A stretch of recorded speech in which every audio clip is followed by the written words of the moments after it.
Good morning, everyone. My name is Jenny Lindalmaco. I am an alumna of the Erasmus Mundus. I'm also a fellow of the Marie Curie program, and I am the new addition to EURAXESS ASEAN.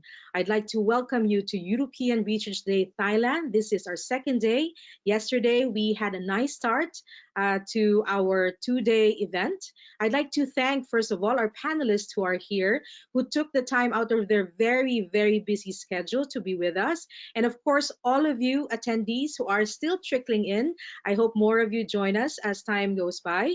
But really, this event is, we do this every year. This is a partnership between EURAXESS ASEAN and the EU delegation in Thailand. And so without further ado, to formally welcome us to this special day, I'd like to call on the Deputy Head of Mission of the European Delegation in Thailand, Mr. Giuseppe Bussini.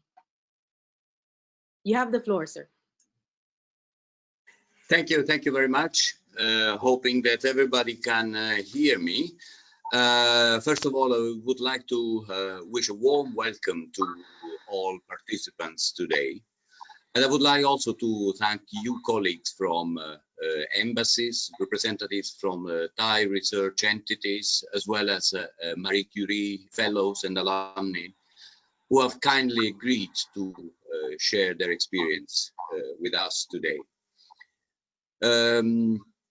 Today's mix of participants, which includes research institutions, scientists, as well as embassy representatives, is a very good one, and it reflects the shared interest that we have in identifying opportunities to jointly tackle innovation.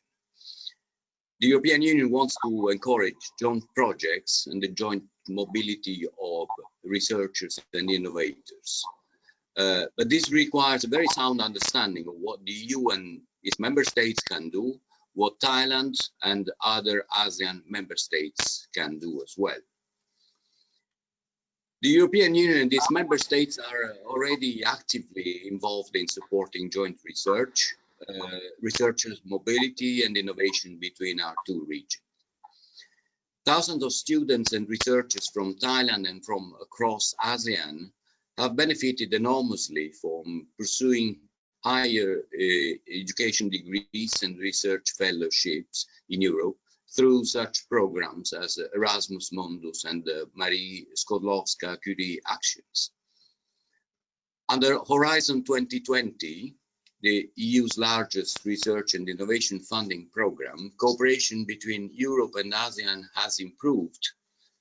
And this is very good news because, as you probably know, just a few days ago, the European Union and ASEAN declared formally the establishment of a strategic partnership between the two regions.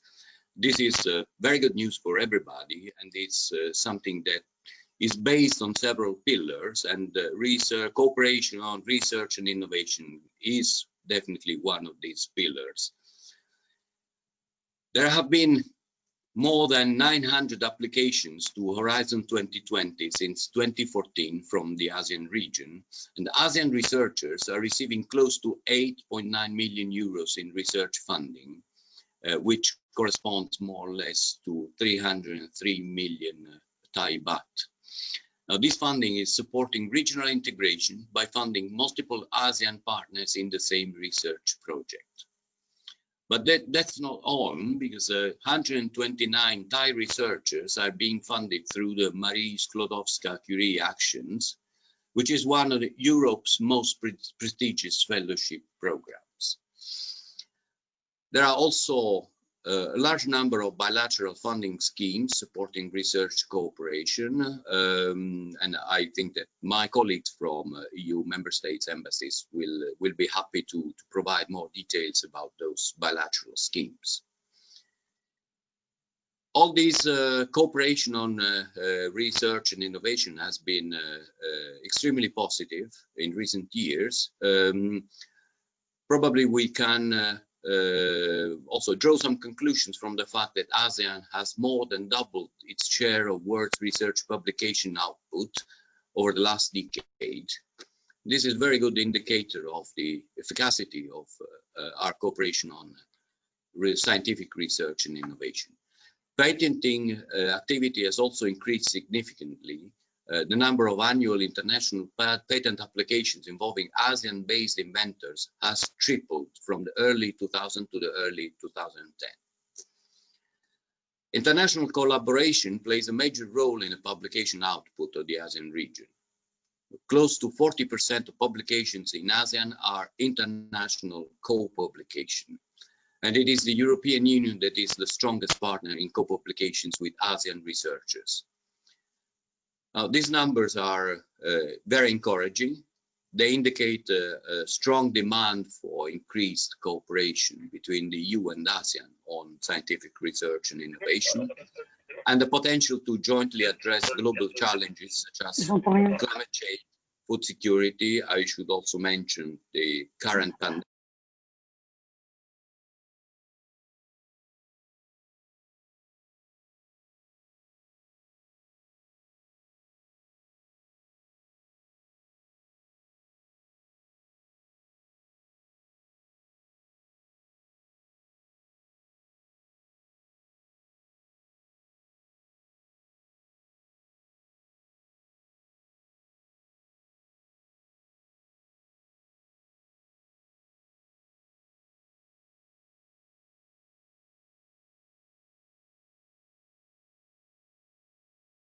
Hello?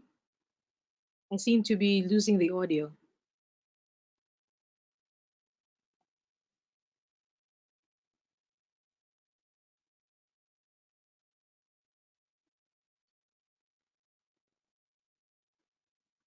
Okay, it looks like I'm back. Can you hear me now? Yes, we can hear you now. Sorry, but the message on my laptop showed that I had been muted by the organizers. Yeah, sorry, I didn't do that, but I'm sorry, very sorry, Mr. Busini. I don't know what happened to that. Please. Just trying to understand the reason. I don't know where you until when you could hear me. I think 10 seconds ago. 10 seconds ago. Okay, so I was basically recalling the very high number of co-publications that the ASEAN researchers have delivered in recent years, and how important it has been to cooperate with the European Union, the European Union scientific institutions for these co-publications. Close to 40% of these publications are have been done in collaboration with international partners, among which the European Union is the strongest one. So I would like, hoping that there are no more technical incidents, I would like to briefly conclude my welcoming address.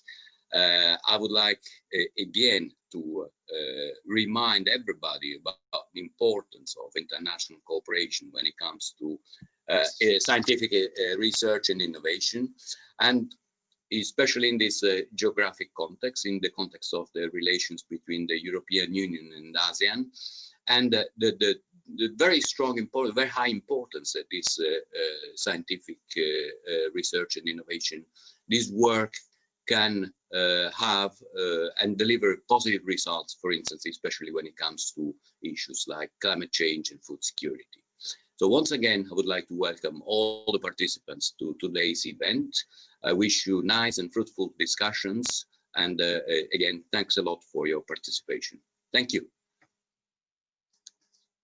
Thank you very much, Mr. Busini. That's Mr. Giuseppe Busini, not Francesca Gilli, because the screen has her name. He is the Deputy Head of Mission of the EU Delegation in Thailand. Thank you so much for taking the time to be with us today. Thank you so much. So there was a little glitch a while ago, but I think we lost him for 7 seconds, but now it's back. There was some interruption, but I hope it's not going to be a problem. We will be here, of course, to make sure that if something ever happens, we will try to bring you back right away. So I'd like to proceed. We have 3 member states with us today, and we are very, very happy that they took the time to be with us. I'll start with the first one, and I'd like to introduce to you, I'll show you a slide of who he is so that you know who our next speaker is. Our next speaker He is the Deputy Head of Mission, Counsellor of the Embassy of Italy in Thailand. Please help me welcome to the room Mr. Ugo Boni to talk to us about opportunities in Italy for Thai researchers. Mr. Boni, thank you so much for being with us, and you have the room. Thank you so much.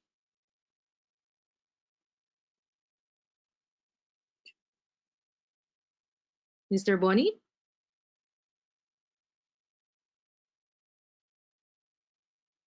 Okay, we seem to be... Hello, can you hear me now? Mr. Boni? You have to unmute yourself. I think it's... Hello?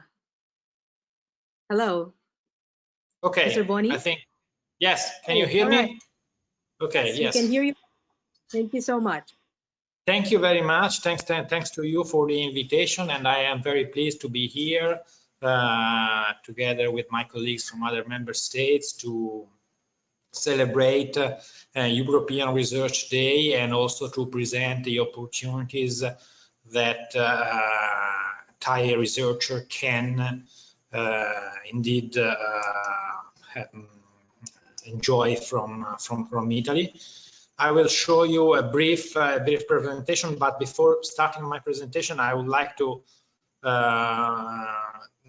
thanks once again the organizer and say that this is a very timely moment, especially for us, because we are currently negotiating an executive protocol about research and technology with Thailand that we hope will enter into force in 2021. And also, no more than 10 days ago, there was a very important conference in Rome, the conference of all our scientific attaché in the world, where once again was stressed the importance of the so-called scientific diplomacy and the collaboration at the international level. So during my presentation, I will also talk a little bit about that. So without further ado, I will start my presentation. And basically the cooperation between Italy and Thailand is framed in a very important agreement that we signed 16 years ago. Is a bilateral agreement on cultural and scientific technological cooperation. It's a really broad agreement that encompasses many sectors, from cooperation between university, government agency dealing with us, like for instance, in Italy we have very important Academy of Fine Arts. Actually, the two most ancient fine academy arts are in Perugia and Florence in Italy. Exchange of artists, translation, libraries, archaeology, and conservation and restoration of cultural heritage. But more important for our discussion today, it's also where we establish scholarships for Thai students and researchers that want to study in Italy, and also where we establish the framework of the scientific and technological cooperation, both in basics and applied science for technology development, which is in the framework where the new executive protocol that we are negotiating now, and about which I will talk a little bit more later, about is the framework that will define this executive protocol. Another very important news is that, of course, Giuseppe in his intervention before mentioned that the EU acquired a strategic partnership status with ASEAN, but also Italy in September 2020 acquired the status of ASEAN development partner, and this is a very important step because it shows the commitment of Italy of deepening the cooperation in every sector with the ASEAN countries.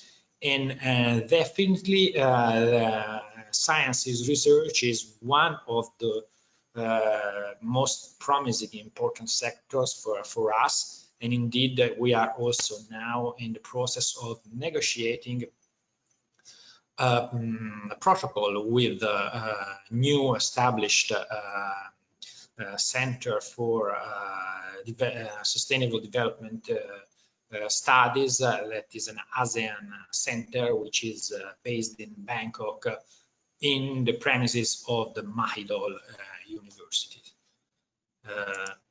So why study and research in Italy? That's why I put some pictures of a very, very famous Italian, and maybe you will know the three that are on top, that are Leonardo da Vinci, Galileo Galilei, and Leonardo Marconi. But the three persons below that maybe are less known, I put them because to show that Italy has not only a long history of research and science, but also a bright present. And in fact, these two gentlemen and the lady that you will see are Federico Fangin, who is the inventor of the microprocessor, Fabiola Gianotti, who is the director of CERN, one of the most important research center in Europe, based in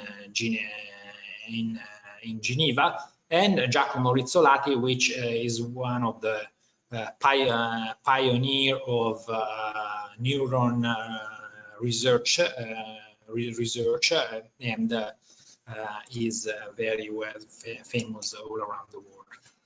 And also, briefly, in Italy, there are 61 public universities, 30 private universities, 11 public research organizations. There are some really groundbreaking university programs in Italy. And also, I was to underline that to study in Italy, you don't have to speak Italian, even if, of course, we encourage everybody to learn our beautiful language. But there are now, I put number 339, but in reality, this number is continuously growing. Probably this information is already already updated, and so in our program of cooperation with Thailand, we established a program of scholarship. The program of scholarship, which is run directly by the embassy here in Bangkok, and it's a program where students from Thailand can apply for master, postgraduate courses, doctorate also, and even research program. And it gives the students a monthly grant of 900 euros per month to study in Italy. And basically, the application process is made in June or July. This year we had to postpone because of COVID to October, but I think that in 2021 we will go back to June, July. We will publish all the information on our website and also on our Facebook page. And it's very easy to apply online, and basically in the application you only have to present your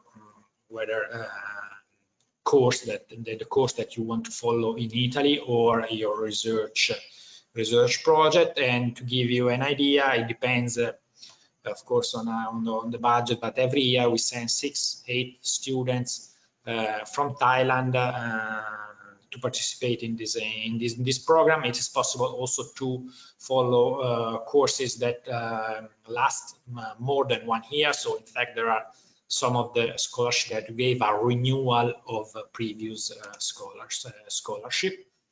On this address, this website, you can find also the information relevant to this program. But also on the web page of our Ministry of Foreign Affairs, there is page which contains, if you go to the site of our ministry, and then under the on the page of services and opportunities, there is you will find a page that that has a link with the scholarship offered by Italian universities to foreign students. So there are many universities, they waive their fees, or they have other programs for international students to attract international students. So it's really, I think that most of the Italian universities now are really trying to attract international students, and I can say that one of the most attractive features of the Italian university system is that is really good, relatively cheap, and he can offers really a good quality price ratio to the students, if I may say so. And now I go back to research, to research in Italy. Also, research is one of the priority area of our government that has 6 years plan that now is going to expire, but it will be renewed. And I put in my presentation which are the key specialization area identified by our government in the national research plan, and are aerospace, agri-food, cultural heritage, blue growth, green chemistry, design, creativity and made in Italy, energy, smart manufacturing, sustainable mobility, health, smart, secure and inclusive communities, and technology for living environment. And there are 6 priority objectives. Maybe I will not read all of them, but I will just want to underline that the first one is internationalization, because indeed research without internationalization is really difficult to make. Indeed, the Research and Science Center was maybe one of the first activities of the humankind to be internationalized since the time of Alexandria of Egypt.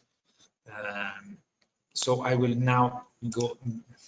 The internationalization has 3 main objectives: align the national planning with the EU planning, right opportunities at global and European level, especially in the Horizon 2020 framework, and enhance international cooperation through science diplomacy. And I will go back to science diplomacy later in my presentations.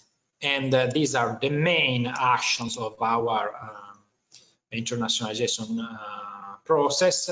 It's joint planning and support to Italian representative in Horizon 2020, matching funds in priority areas. Then there are 2 programs, Prima and BlueMed, that are especially dedicated to research and collaboration between researchers in the Mediterranean area, and the National Aerospace Program. In the Article 16 of our agreement on cooperation on cultural and science and technology, they were underlined the priority sector of cooperation in science. I will not read them. Also, this agreement was signed 16 years ago, so maybe now there are also other priorities. But I think that this sector still reflects quite well our priority of cooperation. And later on, when I will speak about the executive program, I will talk a little more about the sector that are more interesting for us for cooperation in research with Thailand. The executive program of scientific and technological cooperation is something that we do at the bilateral level with many countries in the world. And basically, of course, each of these agreements is different from country to country, but basically all the agreements have two main pillars, if I may so. In fact, all there are two kind of different projects that are financed. There are exchange of researchers and projects of particular relevance. The priority research areas that we have identified for cooperation with Thailand, so this sector are specifics for Thailand. Of course, this is still in the phase of negotiations, as I would say, so maybe the Thai side will add new sectors that they think particularly interesting, or but this is what we propose to the Thai side. So agri-food and blue growth, biotechnologies, environment and pollution, earth sciences with particular reference to seismology, ICS, physics and astrophysics, renewable energy, smart city and circular economy, space sciences, space technology, and remote sensing technology applied to cultural and natural heritage. Basically, the protocol will work like this. There is a step one where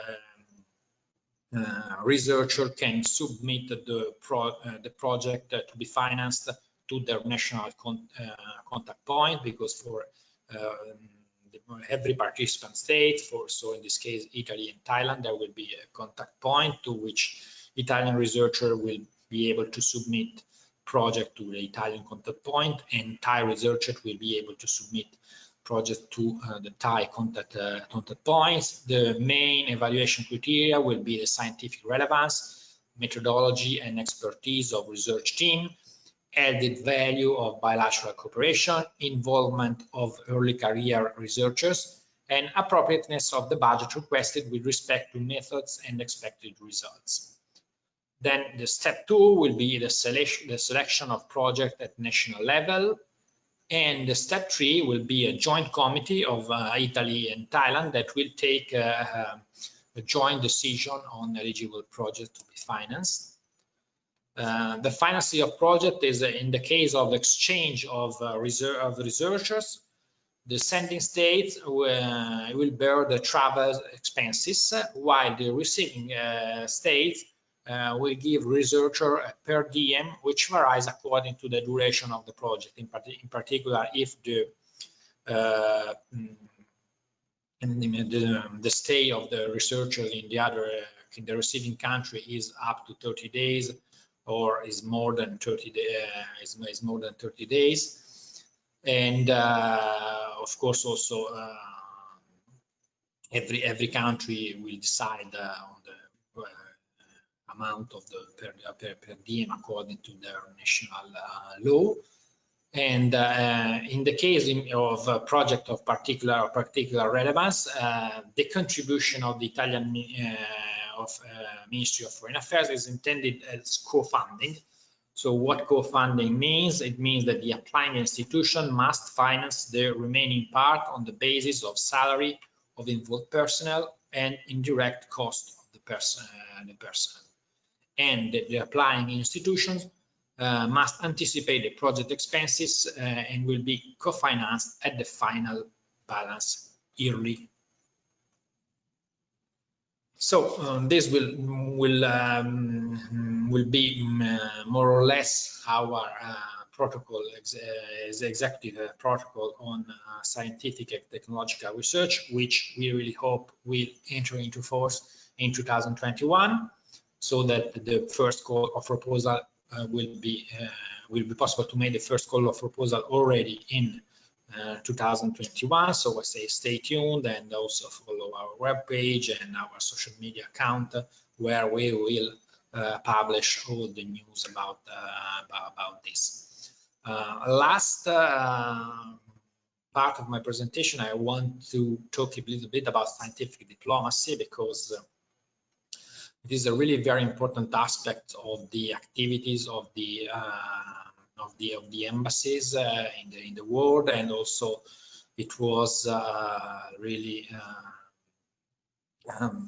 as I said at the beginning of my intervention, there was 10 days ago the meeting of the scientific attaché in the world, which was a really good opportunity to, it was a virtual meeting, of course, as nowadays is the case for everybody, but it was a good opportunity to take stock really of the state of international cooperation for Italian researchers and the Italian research in the world. You see, if you see my presentation, you see a map of the world, and the countries in red are the countries where we have a scientific attaché. Unfortunately, we don't have a scientific attaché in Thailand, but we hope that maybe if we sign the executive program, we will have it in the future.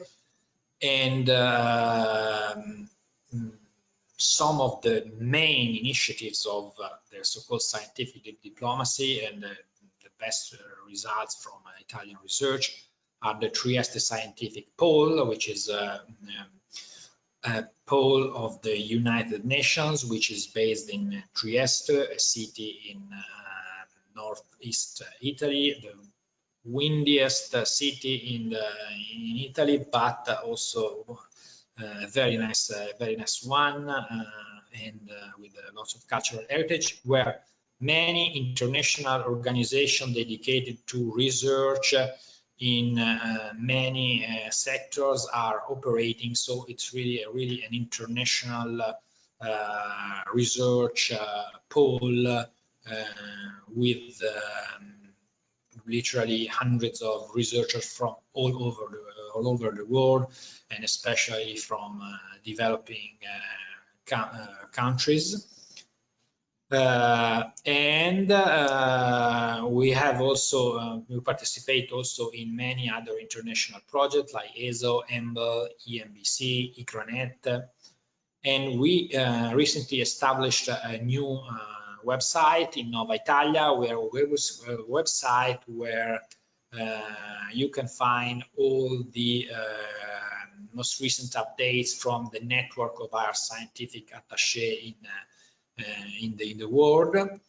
Then I mentioned the agreement with Israel, because it is the most important agreement about scientific research that Italy signed, and Israel is a strategic country because it's the country in the world which devotes the highest percentage of GDP to research. And so also we co-finance many projects with Israel. And also I want to mention the day of the Italian scientific research. That is the 15th of, we celebrate every year in the 15th of April. Unfortunately for Thailand, is not a fortunate date because it's Songkran period, so we always have to postpone our initiatives linked to the day of scientific research, but it's usually a day where we organize some activities linked to the world of scientific research, and probably also next year we will organize a seminar or a webinar if it will not be possible yet to organize a seminar in presence. And yes, so this is basically it, and so I want to thank you once again for the attention, and of course, if there is any question later on, I am ready to answer. So I will give back the floor to Jenny, and thank you all very much for inviting me and for letting me being with you today. Thank you very much. So we took a trip to Italy, and you can see that there are a lot of opportunities. So I hope that right now we have 115 of you. So to the 115 of you inside the room, please do consider Italy. And we will also in EURAXESS ASEAN continue to promote what the Italian embassy in Thailand is having when it comes to opportunities, when it comes to research for all of you researchers in Thailand. So thank you once again, Mr. Ugo Boni, for your presentation. And I'd like to go to the next presenter now. Let me just make sure that I unmute him so you can see the presentation. So our next speaker is the representative of CDTI, that's Spain's National Innovation Agency, and he is handling India, South and Southeast Asia. So without further ado, I'd like to give the room to Mr. Adrián Gutiérrez Albones. You have the room, Adrián. Thank you so much for being here. Thank you very much, Jenny. Just one question before we start. Are you uploading my presentation in the end, or should I upload it myself? You can do it yourself, but if you have problems, let me know. Okay. Let me just. Well, as Jenny was, I haven't got the share request. Okay, yeah, it should work I'm now. getting it, but it's a little bit slow. Is it showing? No, not yet. Is it showing? No. Well, would you mind just uploading it yourself if you have the backup? Yeah, I'll do it. I'll do it for you. Don't worry. You can start now Thank you. Don't worry. Okay, so as Jenny was saying, we're moving a little bit more towards southwest of Europe, and it's the turn of Spain. Good morning, everybody. Saudi Cup. My name is Adrián Gutiérrez, and I'm the Science and Technology Counselor based out of the Embassy of Spain in New Delhi, India. And I'm also holding another role, which is being the Chief Representative of CDTI. CDTI is Spain's National Innovation Agency under the purview of the Ministry of Science and Innovation Spain for India, South and Southeast Asia. Well, first of all, before getting started, I would like to thank EURAXESS ASEAN for providing us and giving us the opportunity to promote under one same roof the assets of the European research area, as well as that of individual member states such as Italy, France, and Spain when it comes to research and innovation. I have structured my presentation into three main parts. The first part will basically be aimed at providing a quick snapshot on, well, just to position a little bit our country, Spain, in terms of research, scientific and academic excellence, and talent attraction. I'll then move on to share some of the main fellowship and recruitment opportunities that are available and open to Thai researchers who are interested in coming to Spain for pursuing their research studies or stays. And these could be the ones funded by the European Union or co-funded between the European Union and the Spanish government, or some other scholarships and fellowships offered by some private institutions in Spain. And third, but not least, I'll be sharing a few references on the ongoing research and innovation partnership between Spain and Thailand, which is a very recent partnership. It started back in 2016, but I would say that it's pretty dynamic because considering the very few time that it has been in existence, we have already started to deliver the first research and innovation projects between both countries in very, very critical issues such as antimicrobial resistance, biosensors, and natural products. So let's get started. With the first slide, could you please transition to the first slide? As I mentioned, what I'm trying to stress is how research and innovation does play a very significant role in Spain. Basically, Spain is a country where research and innovation, as I was mentioning, plays a significant role. In terms of scientific productions, we're ranking the 12th largest scientific power in the world and 5th in the European Union by number of scientific publications in 2019, contributing to the world scientific output in a 3.1%. But it's not also about quantity, it's also about quality. Spain, I'm glad to know that in 2017, managed to increase the impact of its scientific production. Basically, 17% of the research papers produced in Spain in 2019 were amongst the most world-cited papers in the world, comparatively to the same level achieved by German research production or French research production. The scientific areas where Spain has achieved a larger impact are chemical engineering, chemistry, immunology, microbiology, and environmental sciences. In addition to this, Spain is a very active participant in Horizon 2020, as it was mentioned by the deputy head of the EU delegation, the EU's largest R&D funding competitive program. As per the last provisional results, Spain ranks the 4th largest recipient country, only after Germany, UK, and France. And basically, the areas where Spain accrues more return from the program are the SME Innovation Instrument, nanotech and materials, biotech and manufacturing, climate action, environmental sciences. And a very interesting fact in comparison to the patterns of collaboration of other EU countries in Horizon 2020, I would like to highlight that there is, in the case of Spain, a very large implication of the private sector. The companies are the ones that are leading in the return from the program, followed by universities.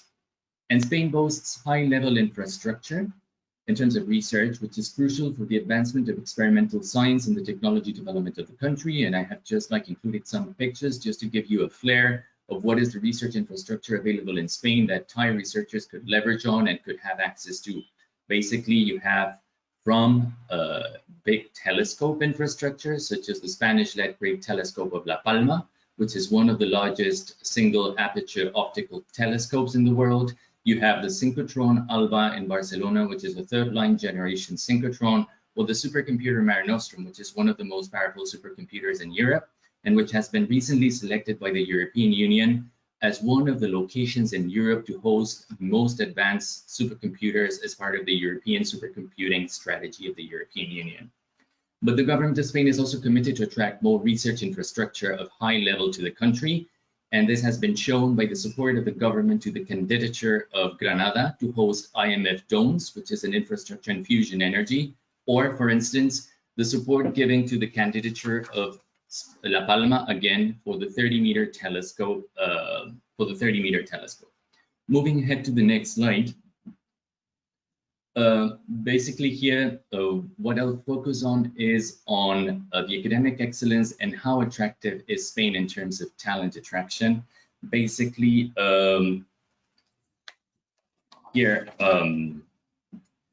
according to the global MBA rankings of the Financial Times Higher Education 2019, there are 3 MBA schools which are in the world's top 35 MBA schools in the world, and these are IESE, ESADE, and Instituto de Empresa. And also, according to the Times Higher Education ranking from 2019, there are several Spanish universities among the 25 best for research. And these are, amongst others, the University Pompeu Fabra, the University Autonomous of Barcelona, and the University of Barcelona. When it comes to student and talent attraction, we will be basically using 3 metrics, namely Erasmus+, NSTDA, and the European Research Council. Under the Erasmus+ program, and as per the data provided by the European Commission in 2018, Spain was the top receiving destination, either of students, trainees, and staff under the Erasmus+ programs. There are currently more than 75 European Mundus joint master degrees, currently with involvement of Spanish higher education institutions, and the national contact agency in Spain would be CEPIE, which is part of the Ministry of University Spain. Most consortia require applications to be submitted between October to January for courses starting the following academic year. So it is the right time. It is the right time to start your hunting. And the best thing would be to contact directly the consortia and find out details on the program as well as on the scholarships available under those joint master degrees. Also under Marie Skłodowska-Curie actions, Spain is a relatively successful participating country, and particularly under the co-fund, MSCA co-fund programs. I'll come back to that when I'll be looking on the opportunities open to international researchers and obviously Thai researchers. And under the ERC program, which is EU's premier EU funding organization for excellent frontier research, Spain has been able to attract funding to 20 Spanish institutions, and making Spain the 5th country in the EU for the return from this program, from the ERC program. Next slide, please. When it comes to scientific excellence, basically, the most important thing here is the initiative of the government of Spain for the last years of promoting the creation and distinction of several centers of excellence, Centros de Excelencia Severo Ochoa, and the units of excellence María de Maeztu. These are organizational structures with highly competitive research programs in the frontiers of knowledge and on par with the best international research centers in their respective disciplines.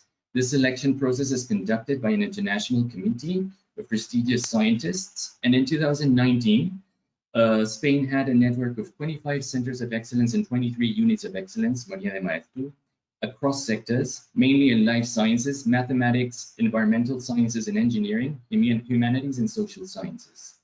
More recently, Spain has managed to put under one same roof all these centers of excellence, creating the Alliance of Centers of Excellence called SOMA, in order to promote in a more unified manner the excellence of Spanish research abroad and enhance the social impact either nationally as well as internationally.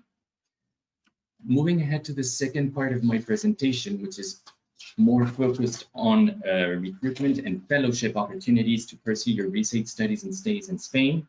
Basically, the starting point here would be the EURAXESS portal, the EURAXESS website, and I'll make a quick reference to FECIT, which is the Spanish Foundation for Science and Technology, as it is the Spanish node for EURAXESS in Spain. There are 104 nodes under the EURAXESS Spain platform, and basically they're the ones that provide all the services that normally are offered by EURAXESS in other parts like EURAXESS in ASEAN. I have tried filtering. You'll be able to see on the top left side of the slide a section called jobs and funding. Over there, I have been able to, filter yesterday how many positions and fellowships are currently open in Spain to international researchers. And to date, we have 338 positions listed. And the trending research fields are mostly engineering, biological sciences, and computer sciences. But besides the EURAXESS General Portal, moving on to the next slide, there is also a sub-specific portal focusing on Spain. And here is where I would like to draw your attention to right now. Basically, here, by clicking on that link above on the slide, you'll have access to this direct portal, and under the jobs and funding section there on the top left of the portal, you will have direct access to all the positions listed on opened and listed for Spain. Basically, there are also some other sections, such as the one which refers to the information and assistance, where you'll get information on issues related to visa, tax regime, medical insurance, so the practicalities of foreign researchers going to Spain. And also under the section Science in Spain, which is here, basically there you'll get more information on the fellowships, recruitment opportunities, and the main characteristics of the Spanish research and innovation system, mainly the 8 public research bodies, as well as the centers of excellence, and then MSCA co-fund programs open to international researchers. Next slide, please. Next slide, please. Refining my search of opened opportunities, basically there I have just listed some examples of the PhD opportunities or postdoc opportunities that are currently available in Spain, and they go from very specific topics like modeling of intervertebral cell activity or nanoarchitectures and theoretical particle physics to more general programs, focusing on early stage or senior researchers with interest in material sciences, biological sciences, and so forth. So basically, I would encourage you to individually check which of the postings and opportunities that are currently open would adjust better to your profile and look at the conditions if those are of your interest. Again, moving on to the next slide. Next one, please. So those are just some examples of the fellowships right now open for applications. Next slide, please. Here, this is a very important piece of information. This is the Spain's career research path. This is a must for you all. It's downloadable, it's regularly updated, and it contains all the list and links to all funding opportunities available in Spain for each stage of the career path. So it's kind of a summary of the whole thing that I'll be just like quickly browsing you through. Next slide, please. So you'll be able to download the career path over there. So basically, at European level, you will mostly have the opportunities funded by the European Commission through the European Research Councils, through the NSTDA programs, or through the Horizon 2020 project grants. But also, there are other opportunities that could be mentioned, such as, for instance, the EMBO scholarships or the scholarships of the Federation of the European Biochemical Societies. Next slide, please. Particularly on MSCA co-fund opportunities, as I was mentioning to you before, Spain is a very active participant under the MSCA co-fund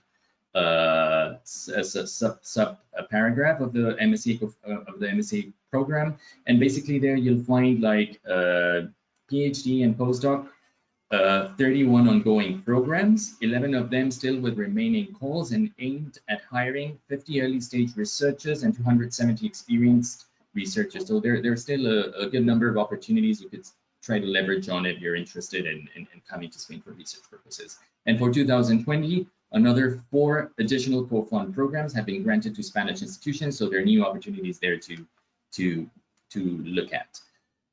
Below you will find the useful, on the previous slide, you will find the useful links to the future calls that will be shortly announced under the MSCA co-fund programs, as well as the MSCA host institutions to see if your profile really matches the research lines and thrusts of those organizations. Here we're moving on to the central government of Spain's recruitment and fellowship opportunities. There are quite a number of them for early stage researchers. Previous slide, please. Basically, for early stage, we would have the program Juan de la Cierva, and for experienced researchers, the program Ramón y Cajal and Beatriz Galindo. And the good thing to note about this is that basically a couple of days ago, they actually opened up for submissions, and they'll be open till mid-Jan. So it is the right time to really look into the details of these programs and see if any of these programs really adjusts to your profile and research interests. Next slide, please. But as innovation in Spain is a shared competence between the central government and the regional governments, we also have a good number of fellowship opportunities and scholarships being offered by several regional governments, such as, for instance, Madrid through its Madrid Plus D scheme, the Basque Country through their program Ikerbasque, Galicia, Andalusia, Catalonia. So you also have a good number of schemes coming from the regional governments as well. I would encourage you to look at and see if any could match your interest. And last but not least, also there are a couple of, next slide, private organizations that are also offering scholarships. And I would just name a few, such as financial institutions like La Caixa through its Infinite program, the BBVA, the Foundation Ramón Areces, and the Spanish Cancer Association. So basically, I know it's a lot of information, but the most useful thing would be to look at the research career path that was shared with you in one of the previous slides, because there you have actually all the links and connects to the information relating to all the funding programs available from our site. On the Spanish public research bodies, next slide, please. Basically, most of the employment opportunities, either at public universities as well as at our public research centers, are in the capacity of civil servants. But like, there are a good number of researchers, including international researchers, that are hired through European, national, and regional grants, as well as also quite a number of international positions being offered as part of like granted projects. So there is also a link over there that will guide you to all the opened opportunities right now at the 8 public research bodies available in Spain under the Ministry of Science and Innovation. And next slide, as I was mentioning also, the centers of excellence also do have a good number of opportunities for international researchers. Basically, they are awarded 1 million euros annually as part of their program, as part of, like, you know, their distinction and award as centers of excellence, to develop their strategic research plans. And basically that includes a high budget allocation also for research hiring as well. So that could also be another gateway through which you could find interesting opportunities to be in Spain. And the last part of my next slide, please. Basically, they do have a website where they keep posting their job opportunities and open positions as well. I would also encourage you to browse through and see if there's any position that adjusts your profile and interests. And the last part of my presentation will basically focus on the research and innovation partnership between Spain and Thailand. As I mentioned before, is relatively young. It started back in 2016, but it's been very dynamic, I would say, and with already some existing funding mechanisms to promote specifically strategic partnerships and innovation projects in the field of health and life sciences. We actually signed an agreement with an organization called TCELS, the Thailand Center of Excellence in Life Sciences, under the Ministry of Higher Education, Research and Innovation, Thailand. And basically, what we do is we provide and we establish a funding decentralized mechanism whereby we promote innovation projects. This would be more applied and market-oriented R&D projects between Spanish companies and Thai organizations in the areas of life sciences, and with special focus in some mutual areas of interest between both countries, which are regenerative medicine, natural-based products, clinical research, IT health applications, medical devices, and functional foods. The program got signed in 2016, but we already have several partnerships, as I mentioned before, either under evaluation or on the make in antimicrobial resistance, biosensors, clinical trials, and biomarkers. Next slide, please. Just to tell you a little bit of the story about the relation between Thailand and Spain in health, in the area of health and life sciences. On the next slide, please. Yeah. So basically, well, the program got signed in 2016, as I mentioned. After the signature of the program, there was a delegation led by former CEO TCELS, Dr. Dombrachai, and they visited and we had meetings in Madrid and Barcelona with some of the relevant centers of excellence in cardiovascular diseases and oncology and biomedical research. Then Spain participated at the Bioinvestment Asia Pacific Forum in 2019 with a delegation, R&D focused delegation, and that was the time when we announced our first call for proposals, that back in 2019. This was again followed by another work level delegation by TCELS to Spain. That time we were in Granada, visiting the Technology Health Park and in Madrid, and we hosted a bilateral workshop between partners from Spain and Thailand. And basically now the stage we are in is the announcement of our second call, which is currently open for submissions, and that I'll be giving you a little bit of hints and practical advice on it right now on the next slides. And next slide, please. Oh yeah, well, we've missed that part basically, because those were the slides that I had in my presentation. So basically we have a new call for proposals for innovation projects, basically consisting in the development of products, services, or optimization of these products or services. The focus areas are more or less the ones that I mentioned before: regenerative medicine, natural-based products, IT, health, medical devices, regenerative medicine, and clinical research. And basically, the deadline for submissions is open till 15th of March 2021. And basically, it is not only that we provide the funding. So important thing to highlight over here is that as implementing agencies, we also get involved in developing the partnership. So if any of you has a project idea, but still has not been able to figure out who could be a right match or a right partner from the Spanish side, please reach us out, because we will be able, in coordination with our implementing agency in Thailand, TCELS, to help you out to connect and even facilitate a first contact with Spanish researchers for meetings to discuss possible scope of collaboration under the program. And another thing that we have on the pipeline is an event that we're organizing with the Royal Thai Embassy in Madrid. It's next 14th of December. It will be a workshop webinar focused on medical cities and bioeconomy, especially bioplastics. So these are the two areas we're trying to selectively focus on to promote specific projects and partnerships between Spain and Thailand. And back to the slide where you are now, basically, besides the bilateral engagements, we also have multilateral tracks we can leverage on to build up the partnerships between Spain and Thailand. And one of them is the European Southeast Asia Joint Funding Scheme.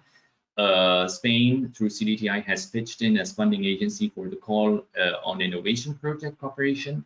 And Thailand also has pitched in for the topic of digital health. So collaborations between partners from Spain, Thailand, and additional partners either from EU or the Southeast Asian countries could be channeled for funding under the open call, which is which will remain open for submissions till the 15th of January 2021. And the other important thing I would like to highlight is that Horizon 2020 can definitely be another track or another program we could leverage on to promote collaborations between Spain and Thailand. Actually, we're in a privileged position to help Thai researchers and Thai companies to connect to EU consortia, because CDTI and the Ministry of Science and Innovation is where the NCPs that are promoting the participation of Spanish entities in EU consortia and in Horizon 2020 sit. So we can easily, if you have an interest and a specific idea of joining a certain topic of the Horizon 2020 or future Horizon Europe program, do reach us out, because we can help you through the NCPs to get in touch with consortia, EU consortia that are on the make. And as this was noted by the deputy head of the EU delegation, basically the Thai entities that are participating in EU eligible consortia would get automatic funding from the budget of the European Commission. So, I mean, what it's really important is to find consortia in Europe that are on the make and that would be happy to, involve and incorporate the Thai researchers to the big work team.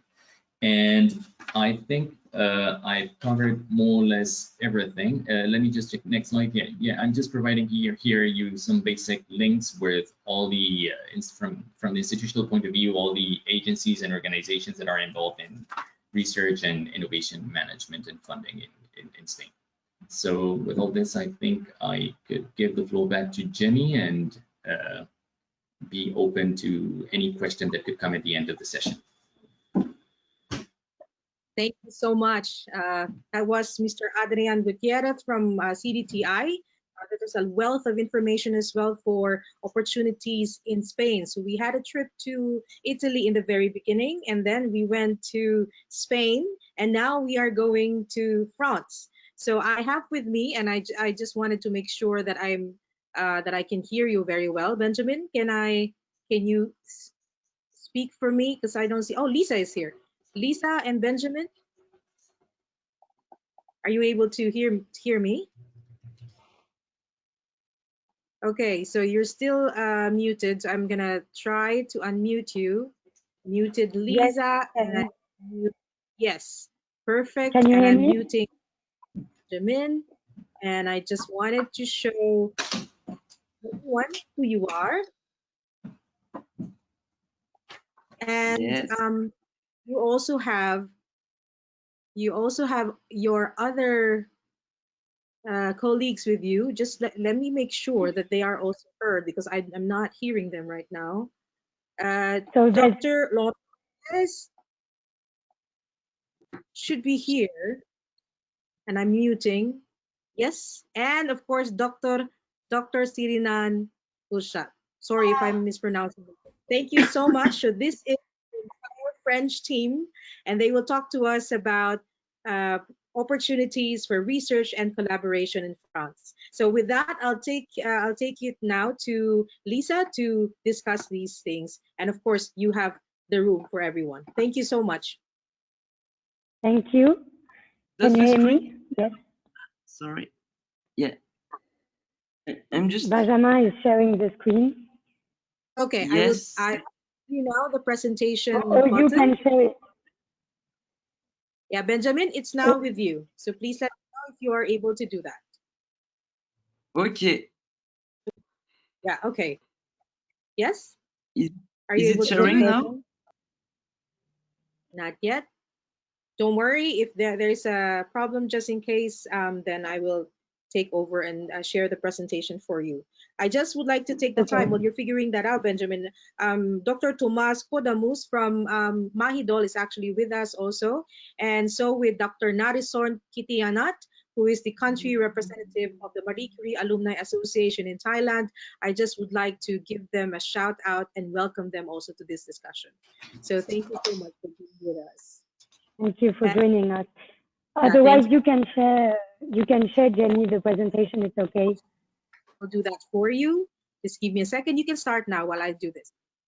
Okay, so just to welcome everybody here, and thank you to EURAXESS for organizing this type of event for us. So I'm Lisa, and I work for the scientific department at the Embassy of France. And so maybe the first slide, it was to start off with, so it's not this one, but it was like a brief overlook of the French research landscape. So it's the second one. Yeah. So the second one. So France is one of the world's most research-intensive nations, and it ranks 5th in the OECD for research and development, with 50 billion euros spent. In terms of publications, France is the world's top 10, and so the CNRS, so the National Center for Scientific Research, leads the world in terms of publication. So for Asia, actually, there is a CNRS body based in Singapore. So the researchers in France are recognized internationally, and France ranks 2nd in the world in number of field medals and 4th in the world in number of Nobel Prizes. And quite recently, so last year, a French researcher came to Thailand, to Mahidol, to receive a very prestigious prize for chemistry.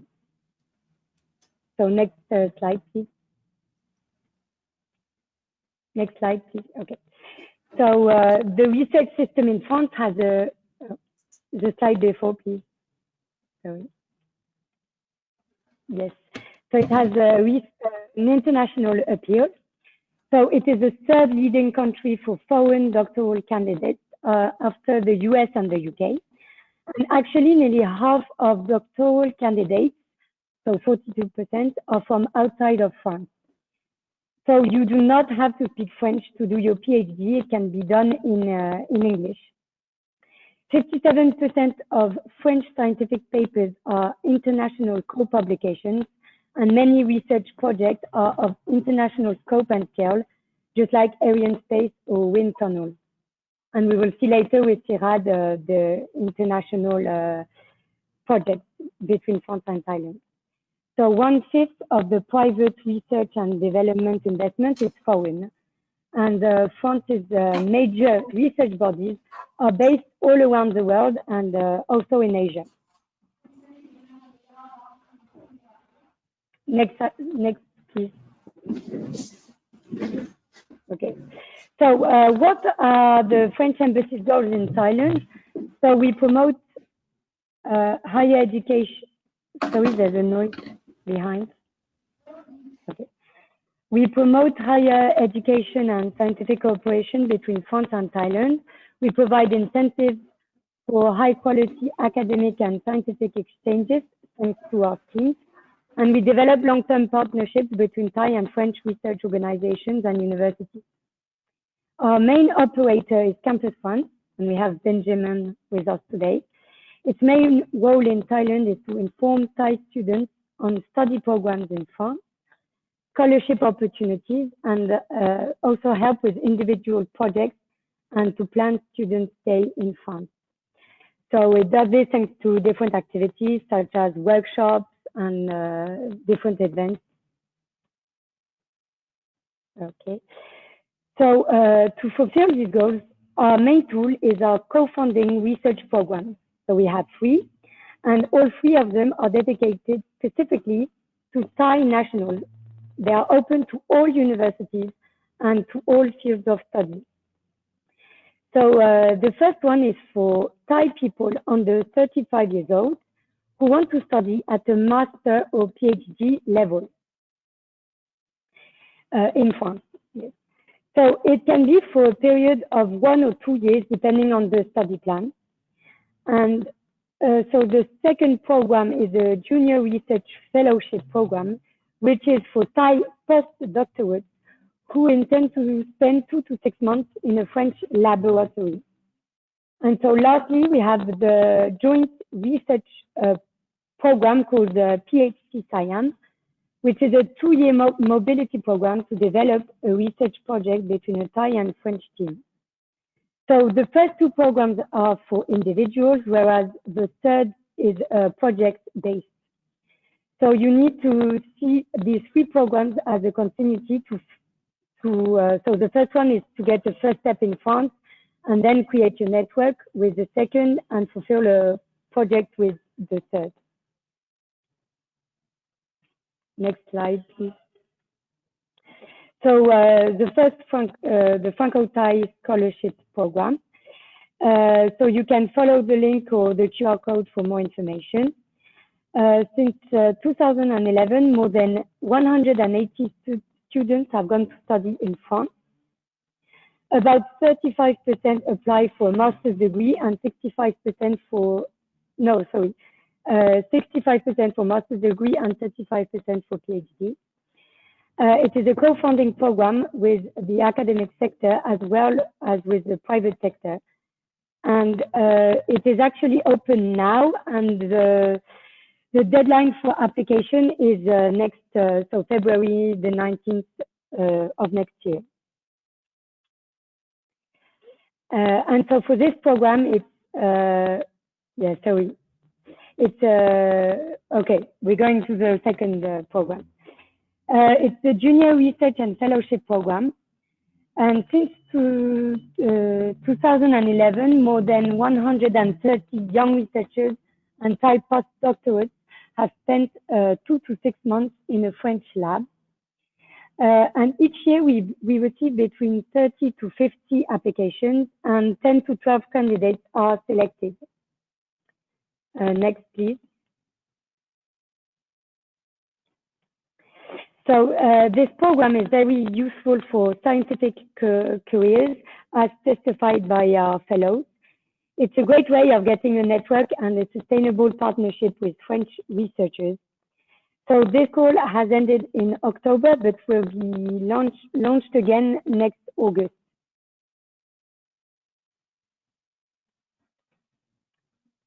Next slide, please. So the program PhD ASEAN, so it's a 2-year mobility program. Out of about 35 projects, 10 to 12 are selected.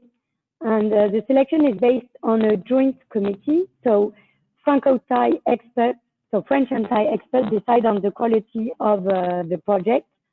And so for this program, it's very important to involve young researchers to your project. And this call will be open next May 2021, so from next year. So next slide, please. So this is a summary of the calendar for now. So you can see that the Franco Thai Scholarship Program is open now. So you can apply until February next year. And then the following 2021, there's the PhD ASEAN, which will open in May, and the Junior Research Fellowship, which will open in August next year. Okay, so now we have an alumni with us, Dr. Sirinan, who will now share with you her experience in France.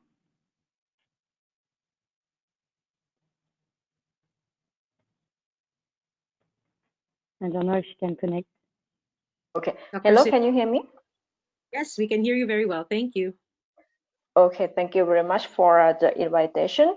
My name is Sirinan Kunchat, and now I am working at the Department of Chemistry, Khon Kaen University, Thailand. Actually, I received a scholarship to study in France under the program of the Franco-Thai scholarship, and I also get a support from Konkan University to study my PhD program there in the field of the constitutional dynamic chemistry with the Professor Chong McLean, Nobel laureate in 1986, who discovered the supramolecular chemistry. So, and then in 2018, I received the scholarship again to do the research in France under the program Junior Research Fellowship, and with the same lab, also with Professor Chong McLean. And actually in 2019 and 2020, maybe 2018 or 2020, I also get a great opportunity to get the grant again to continue my research program with Professor Len. In this program, I get the scholarship from the Franco-Thai mobility. I also bring my PhD student to work there in France. So that's very nice program that I get a good opportunity from the French embassy to receive the grants to run my research. Okay, thank you very much. Okay, thank you. Can we have the presentation back? Please. The Can we see the presentation? Yes, sorry. Yes, okay. This one. Okay, so here you have her contact of our alumni. So she went to Strasbourg, and so if you want to contact her, she left her email address. Okay, and so this, so next page, please. Okay, so this page is to show you that besides the French Embassy Scholarship programs, there are many other ways to build your research project with France. And actually, I would like to point out that your research project can start here in Asia, because we have the chance to have research bodies based here. And especially in Thailand, we have IRD and CIRAD. And we also have in Asia the Institut Pasteur, which focuses on diseases and biology, which is based in Vietnam and Cambodia, and the CNRS, which is based in Singapore. And so they also have different projects, such as for instance, international joint laboratories or other PhD grants. So now we are very grateful to have Dr. Laurent Weiss, representative of CIRAD, so it's the Agricultural Research for Development, and his colleague, Dr. Siriluk Yangprayun, who will present an example of 2 decades of Franco-Thai scientific collaboration based on training and research projects. So I will leave the floor to Laurent.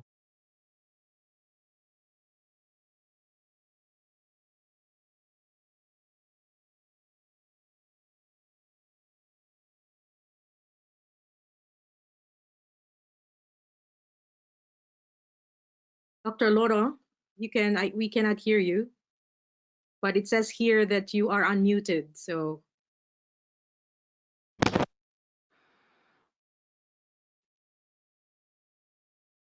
You are connected to audio, but, and it says that we should be able to hear you, but it's not, unfortunately, working.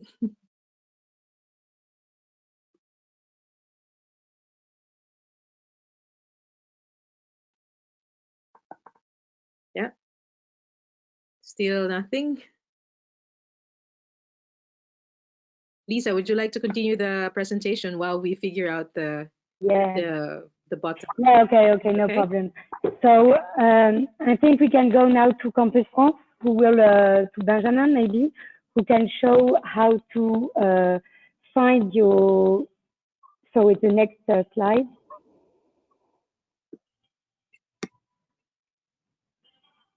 Okay, so this is a CIRAD presentation. Okay. Okay, so next it's after, okay. So this, is Campus France. So the next slide, please. Yes, so thank you, Lisa, and thank you, EURAXESS, for hosting us. So I will just talk briefly about Campus France.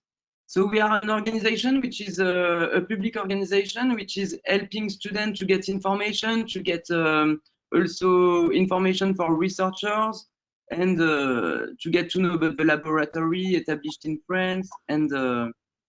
And then, so Campus France have a website to find a PhD or a research project in France. So you can see on that slide, you can click on the doctorat.campusfrance.org, and you can select the field you want to study. When you select that field, you will get like all the information about different projects you can apply and get the information of the contacts. Yes. Also, we have organized this year different webinars due to the COVID situation. We couldn't get to the university. So we organized different webinars about different kind of topics of studies. And you can find one dedicated to the research and PhD also. So you can follow us on our Facebook page, which is Campus France Thailand. And you can see all the information about our webinar, and also you can ask your information if you want to contact us. And at the end also, if you're choosing France, you can join a network which is called the France Alumni Network. And then you can be in contact with a lot of alumni, like international students who have done studies in France. And you can have access to their contact, and also to some research project in France and everything. So I invite you to see that network and to join it if you have done studies in France. Yes, thank you. Good morning again. Can you hear us now? Yes. Yes, we can hear you. Thank you. So could we come back maybe to the slide we prepared? Okay, I'll do that for you. Just continue talking and then I'll fix it. Yeah, good morning to everybody. As you can see, I will not talk as a CIRAD representative, but as a CIRAD researcher. We are in the lab and we want to share with you experience from the lab. Okay. Good morning, everybody. My name is Sirirak. I'm a researcher from Counsellor University, working with CIRAD on natural rubber. And so I'm a CIRAD researcher. I'm permanently based in Counsellor University. CIRAD is a French public research center working mainly on tropical crops.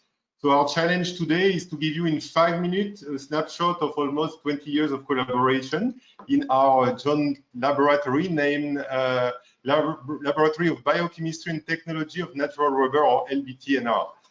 Next slide. For our laboratory, we have started since 2002. We work in a research project under the framework of TIGA entitled towards the improvement of the rubber tree productivity. And we are the laboratory support on the research activity concerning natural rubber quality using a biochemical approach. So initially we were mainly supported for human resource and equipment by CIRAD and Counsellor University. And for the place, we were hosted by KAPI, which is the institute that I'm working with now. Next slide, please. So we'll not go into details, scientific detail, but our laboratory focuses on the non-polymer part of natural rubber, mainly biochemicals such as lipid and protein. And we try to understand the involvement of this non-isoprene, those biochemical, in the variability of the quality of this incredible biopolymer. Next slide. So here I would like to show you that at the beginning we started with our little space, less than 50 square meters, and through the development of several research projects and also the support from many partners, We have now an analytical platform of more than 300,000 euro equipment and over the space of 300 square meters. And those are mainly dedicated to biochemical extraction and analysis, and also the physical property measurement of natural rubber. Next slide, please. In terms of human resource, we were at the beginning of the story 2 permanent researchers, the same that you are seeing now. And now the lab hosts up to 9 permanent researchers. Up to 3 CIRAD researchers were posted at the same time in this laboratory. And there is also 2 senior CACESAT University permanently based in this laboratory. Over the last 15 years, we have produced publication, conference, book chapters, and supervised more than 40 Thai and French students, either undergraduate or also graduate, including 9 PhDs. Next slide.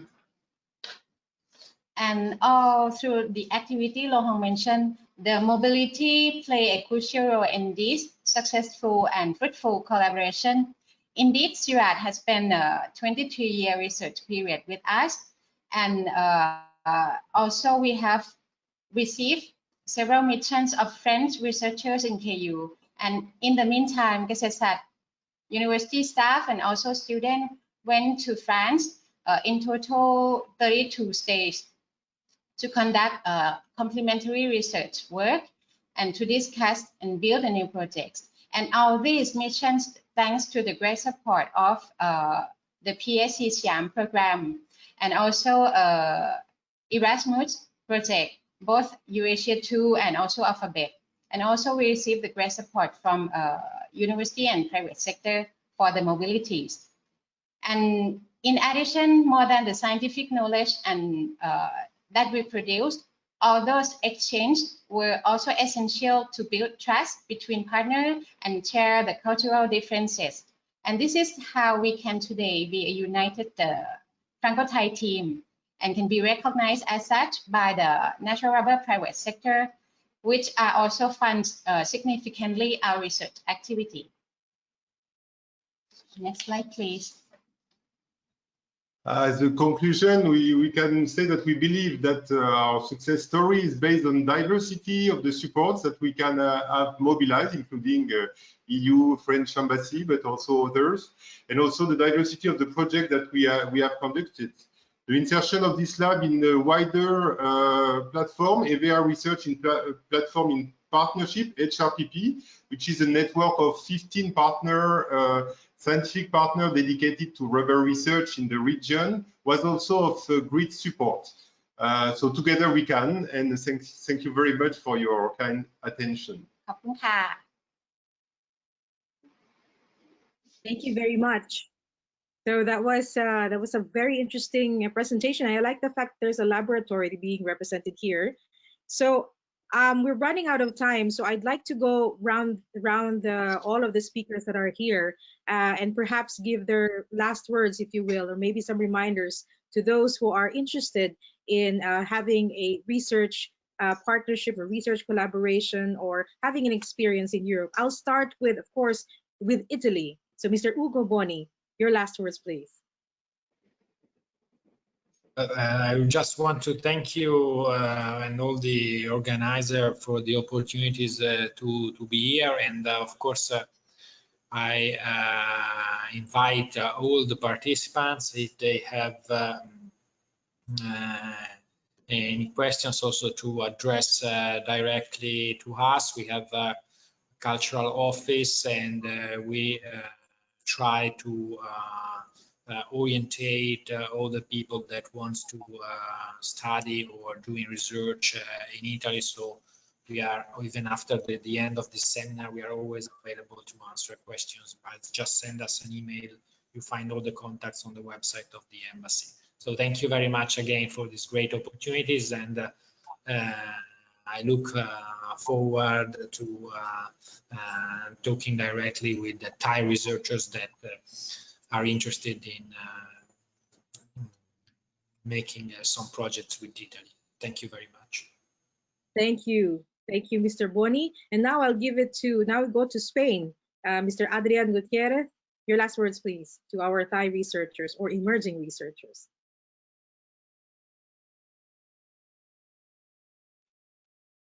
I am unable to hear you again. Let me make sure that I do that. Adrián, can you? Yes, now it works. Thank you, Jenny. So basically what I wanted to say is that it's a very right time to look for fellowship opportunities and recruitment opportunities, because I mentioned during my presentation, there are quite a number that have just opened and will remain open for submissions till January. So I think that's something we should keep in mind. The other thing, when you're looking at exploring beyond mobility cooperation in certain projects, there is an ongoing call, as I mentioned, for bilateral innovation projects in health and life sciences. And our added value is not only providing the funding, but also supporting you, because I think that's one of the pitfalls sometimes when you try to set up a project. We try to support you in reaching out right partners in Spain and facilitate the first contact with them to explore if it's possible to define and scope a collaboration project under the ongoing call. A third thing I haven't mentioned, but which is an intangible of people going to Spain and choosing Spain as a research destination beyond the excellence and the research aspects and the infrastructure, is Spanish as a language. Spanish is the second most spoken language in the world, only after Chinese Mandarin, and it's co-official or official language in more than 23 countries. So by doing research in Spain, you can also learn Spanish, and I mean, that's an asset that will help you to then triangle collaborations, not only with Spain, but also with most of Latin America. And fourth, there is a workshop we've been working with the Royal Thai Embassy in Madrid, focusing on bioeconomy, particularly bioplastics and medical cities. And those who have an interest in any of those two topics would like to extend you an invitation to be part of that webinar. And if you need any support or any assistance from our side, please feel free to reach us out on the emails which were mentioned on the slides. And last thing is the Spanish career research path, because I mean, I've been really browsing you through a lot of funding opportunities, but there you have the full summary of which scheme suits you best depending on which career stage you are and what are the open calls right now you could leverage on. So with all that, I give it back to you, Jenny, and I'm really thankful for you putting up all this wonderful event together. Thank you. It's been a pleasure, and we will make sure with EURAXESS ASEAN to share all of these things that Mr. Ugo Boni has been saying, Mr. Gutierrez, and of course, now I'm going to give the room again to Lisa Louveton for her last words from Franco. Okay, can you hear me? We can hear you. Yes. Thank you. Okay. So just to a brief summary. So as I mentioned, we have different calls from the French Embassy calls for projects. So the French Embassy can help you with the mobility to France, and it's for all fields of studies, going from master's to postdoctorate. So master, doctorate, and postdoctorate. We have special teams for everybody in Thailand to have a research study or project with France. And as we can see with our success stories, so our alumni had some of benefited from some of our mobility program schemes, but we can also have other ways of having research with France, with the laboratory or CIRAD, who is actually based here in Thailand. So your research project with France can start in Thailand.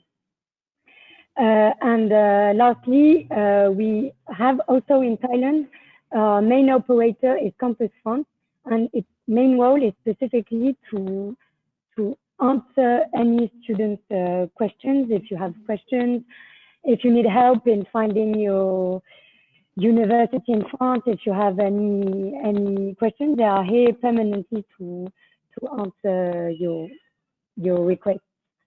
And that's all. And yeah, maybe Thai students have they are scared if they think that they have to speak French to go to France. but I just want to reassure Thai students or researchers that you don't have to speak French to lead your research in France. You can I try to show it. You can lead your research project in English. Thank you very much, EURAXESS ASEAN, for organizing this for us. And thank you. That's it. Thank you very much. Yes, and of course, you know, we are represented by beautiful languages here. We have, of course, Italy and for Italian and Spanish, and of course, French. So I think that's another incentive as well to learn all these beautiful languages. Right now, I am very privileged. We are very privileged to have with us the assistant to the president for Research and Scientific Affairs of Mahidol University. Mahidol has been a partner as with NSTDA and the Marie Curie Alumni Association, and of course, all of the member states here. So to close formally this event for us, please help me welcome, even though virtually, Dr. Tomas Guadamus. Thank you so much for joining us today.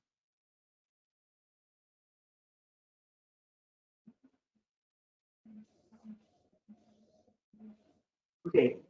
Hello. Thank you. And we're a very proud partner. So good morning, everyone, and Sawasdee Krap. On behalf of Mahidol University, it's really my pleasure to join this very informative online event. And thank you to everyone for joining this event.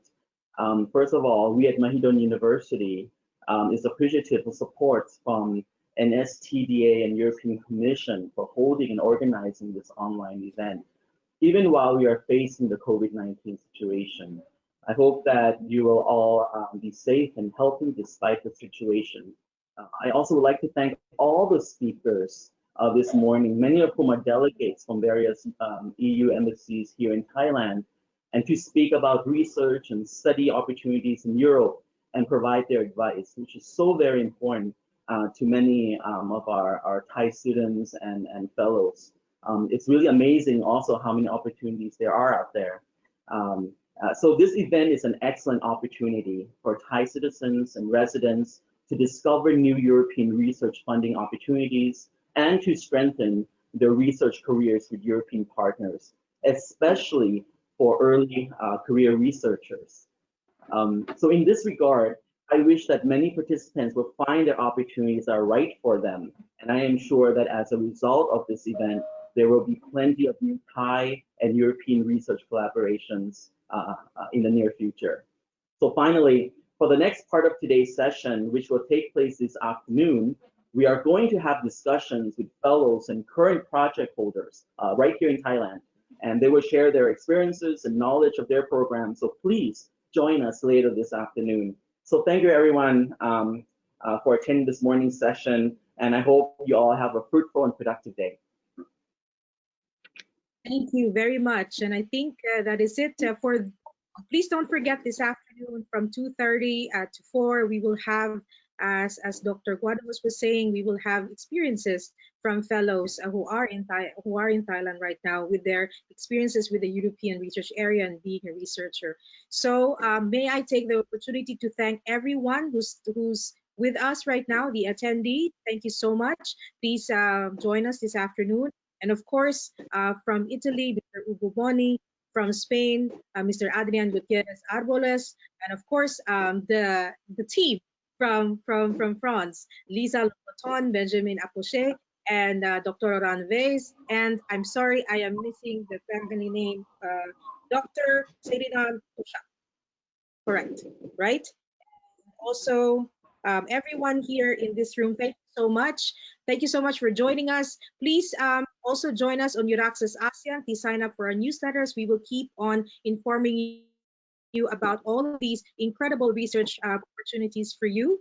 And also, please follow our Facebook and Twitter accounts. So with that, I wish you a very good afternoon. It's now 11:30. Oh, well, it's still morning, 11:38. Have a good lunch, and thank you so much. And see you this afternoon. Thank you. Thank you. Thank you. Bye-bye. Thank you. Bye. Thank you so much. Bye. Bye. Thank you, Jenny. Bye. Bye-bye.